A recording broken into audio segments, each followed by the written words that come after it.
position if I was still there right now. He wasn't lying. And I can't imagine the mental toll that has to have on the players. Because for me, the whole point of the Lakers after the All-Star break is to regroup, try to figure out the personalities that are in the room, kind of try to come back together and, just make a run for it. Because there was a lot of shit that was going on out there that could tear young teams like that apart. Right. And it was exactly what I said before the season. I'm like, LeBron's going to drive some of this young core out of here. Luke Walton's going to be the fall guy, or Lonzo, or Kyle Kuzma, or whoever is going to be the fall guy for him. Anybody but LeBron and Magic. Yeah, and that's not something that I was totally here for, because I was thrilled with Lonzo, Kuzma, and Brandon Ingram. I still think Brandon Ingram's having a really impressive year. I mean, I think he had 27-13 last night. Yeah, he had a good game last night. He's a streaky player. Very streaky. I think that speaks a little bit to his confidence. I think that as soon as he gets the confidence up, then the consistency will follow.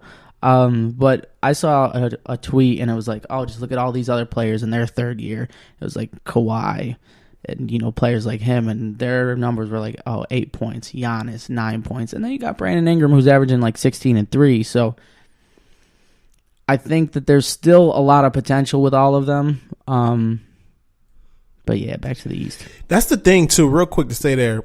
With younger players, you get those young players who just take off in their first year. Yeah, you get those Luka Doncic's. Yeah. You get those Ben Simmons. You get those Joel Embiid's who he's in the league 2 years before he actually played. But you get those rookie sensations. Yeah, but you got to give players time to develop. Like, okay, for every Kevin Durant, you have a Victor Oladipo. Like, when Oladipo came into the league, he wasn't crazy good. For every Kevin Durant, you have a Greg Oden. Right, yeah, that's a fact too. I mean, just I think that the pressure that the media creates when they get a Luka out there, that ultimately that those teams and their ownership, their general managers, their coaches, even maybe sometimes their players are sitting there thinking, Luka's doing this. And he was taken after you. Why can't you be doing this right now? Right. But the fact is that some players are given better structure, better opportunities to succeed. I mean, Luka is able to step right in and sort of be the man in Dallas. Right. And when you're getting the ball and you're touching the ball that many times, there's obviously going to be an opportunity for you to play better and bolster your numbers or create. Right. And I just think that sometimes, and it's easier said than done, but sometimes you just got to have a little bit of patience with the young players. I agree, man. You got to give the players time to develop. Like, I get it. Lakers are in the win now mode. You got LeBron James for the next 4 or so seasons, and you want to try to capitalize. But, I agree with you. Trading. All right, so looking back at it, when the trade initially was going to happen, I was on the fence of, all right, you do everything in your power to get Anthony Davis because LeBron's window's too short. And then at the same time, like, now that I think about it, you was literally about to trade all of your young assets. So you was going to be filling your team with a bunch of veteran minimum players. I saw and I don't know if it was a realistic trade offer or not, but I saw the trade offer come out where it was Lonzo, Ingram, Kuzma, Rondo, Michael Beasley, Zubac, and 2 firsts. And it's just like, who the fuck are you going to put on the court to play? Like they're gonna sign me and you, man. and at the same time, aren't all the other teams gonna pounce on the people that the Pelicans have to cut too? Because you just can't take on 6 players in a trade when there's only what is it 15 players allowed on the roster? Yeah, 15. Yep. You can't just take on 6 people, and there might be some quality players that are getting cut. So I don't know. I mean, I'm so glad Magic Johnson did not pull the trigger on that trade. It wasn't Magic, man. It was the Pelicans GM, who, by the way, got fired. Well, thank God. But it's kind of funny because the report was that Demps, Dale Demps is his name. I think it's Dale Demps. He was set. It was reported by Woj that if he traded, by Stephen A, that if he made that trade for Anthony Davis or for those assets, he would have been fired. And, it's kind of funny that he got fired regardless. Because I was like, what the fuck? Damned if you do, damned if you don't. That's that is just a lose-lose situation because everybody in town is going to be mad at you for trading the star player. Right. But then if ownership's going to be mad at you too, I mean, you can't satisfy the owner, you can't satisfy the fans, and then you're creating all this shit internally on your team. It's just a perfect storm. So he fucked himself. Mm-hmm.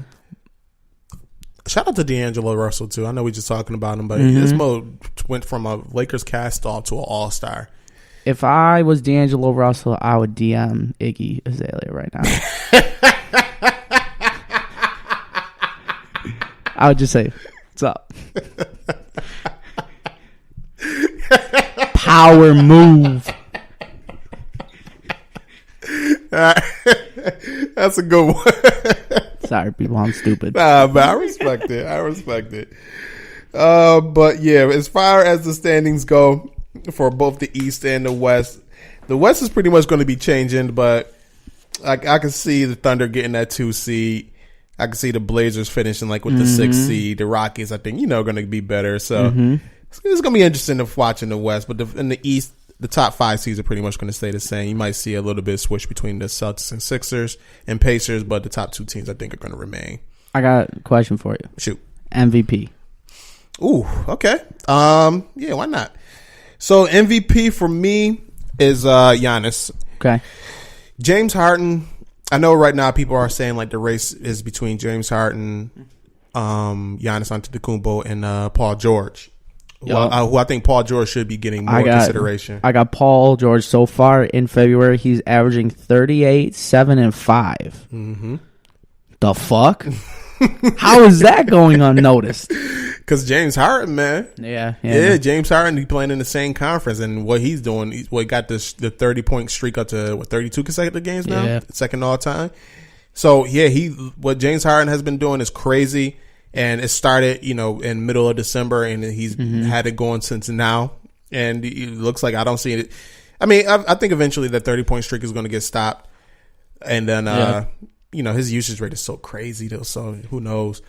Paul George should be getting more love, I think, than he is, because he's been the best player on OKC, and then he's been balling.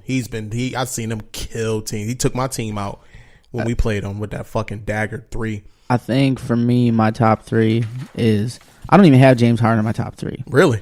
And it's not because what he's doing isn't fantastic. I think it's a little personal bias. I don't really like him that much. But James Harden's having a great season. Shout out to James Harden. For me, it is Giannis number 1.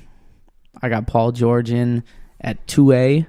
And at 2B, I got the Joker. Hey. I got Jokic. Yeah, Nikolai. My man is 2 assists away from averaging a triple-double as a 7-footer. That's all I got to say on that. And his team is second in the West right now. That's all I got to say on that. Mm-hmm. Yeah, the Nuggets been really good. They're 25-4 at home. They're going to be a tough out in the playoffs, man. That's one team, if I'm in the West, I do not want to see. Well, then the thing, too, is you get Isaiah Thomas going. Yeah, that's a nice and he's good in the playoffs. He sucked in Cleveland, and he was just part of Brad Stevens' system. You don't just go from 35 points to none. Yeah, the thing with Isaiah is hopefully he's over his hip injury, because that kind of fucked him up for the last 2 years. So him and being in Cleveland, I really don't count that because he wasn't fully healed. And if he can be like 75% of what he was when he was in Boston, that's a super spark off your bench, man. Yeah, that's you're getting like, I remember that he was a fucking MVP caliber player that season. He was putting the Celtics on his back night in and night out. At a fucking 5'9" player, he was dominating offensively. And then they shitted on him. Yeah, that was crazy. I don't blame Anthony Davis' dad for what he said. He's like, the way they did Isaiah Thomas after he gave his heart and soul for that team, and he played a fucking playoff game after a day after his sister passed away and shit. And dropped like 39 or something crazy shit. And then balled like out that game. Yeah, man. Like, shout out to Isaiah. Yeah. So the Nuggets, that's a dangerous team. Mm-hmm. And I like that MVP, man. I like Jokic don't get no love, and I don't think my man Embiid don't get enough love either, man. People been shitting on my man Embiid. I think he's like in that situation now with Kevin Durant and Steph Curry where they're like the team is just too good. Like it's expected of them. Yeah, almost. it's just like they cancel each other out because like you got him, Ben Simmons, Jimmy Butler, Tobias Harris, JJ Redick. I still think my favorite Joel Embiid moment is just that random ass offseason when he was jogging through the streets of Philadelphia and someone just yelled "trust the process" to him, and he was just like, "Yeah, what's up?" I was like fucking 2:00 in the morning or some shit. That's so too. cool. That is so cool. Shout out to my man Embiid. All right, man. Let's go ahead and transition over to some football. Talk a little NFL. So, before we get into the topic with football, free agency, I want to talk a little bit of news. So the Robert Kraft situation, I know y'all seen this shit. So Robert Kraft is being indicted. Rub and tug. for soliciting prostitution in Florida. That's Jupiter, Florida. All this shit always happens in Florida. Yo, son. Florida's a cesspool. What the fuck is going on with New England? I was in the middle of a meeting at work when I saw the notification pop up that Robert Kraft was being investigated for like prostitution and human trafficking, and I literally said out loud, I go, "What the fuck is going on?" And like the dude next to me turns, he's like, "What?" And I'm like, "Oh shit, did I say that out loud?" Like, Robert Kraft is bravo to, I don't know, how old is he? Like, how old is he? He's got to be in his 70s, 80s. He got to be in his 80s. I'm gonna look it up. Yeah, because for Robert Kraft to be, I mean, the fact that he's still getting the flag up the flagpole in his later days, good for him. Let's see, Robert Kraft. He is 77. Okay. Still, hey, listen, man. His wife passed away in 2011. Mm-hmm. You're a billionaire. Like, condolences, yeah. Yeah, I kind of figured like that's what he do. Like, if I had $1 million or $1 billion, I'd probably be doing the same thing. But I think like I want to wait until the full story gets out before I go crazy on it. I just thought it was funny as hell. Like when you seen that pop up, Patriots owner Robert Kraft fucking involved with prostitution. It's just like, well, damn. Well, the Patriots are just always in some shit. I was just. Did you see what this is being referred to on Barstool? No. It's being referred to as like ejaculate. Oh, I did.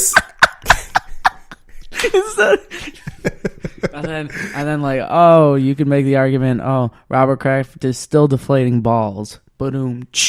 That yeah.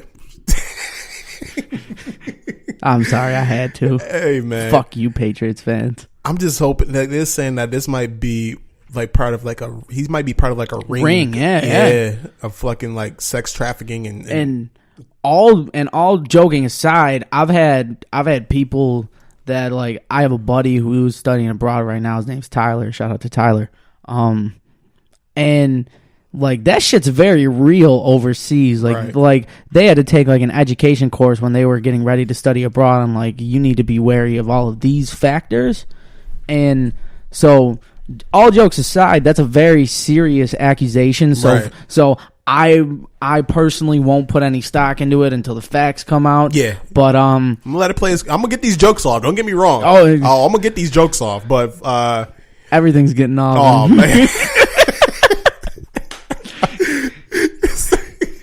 it's just too easy. Yo, think of the Patriots, man. They've been involved with so prostitution, a murder case, cheating, fucking PEDs.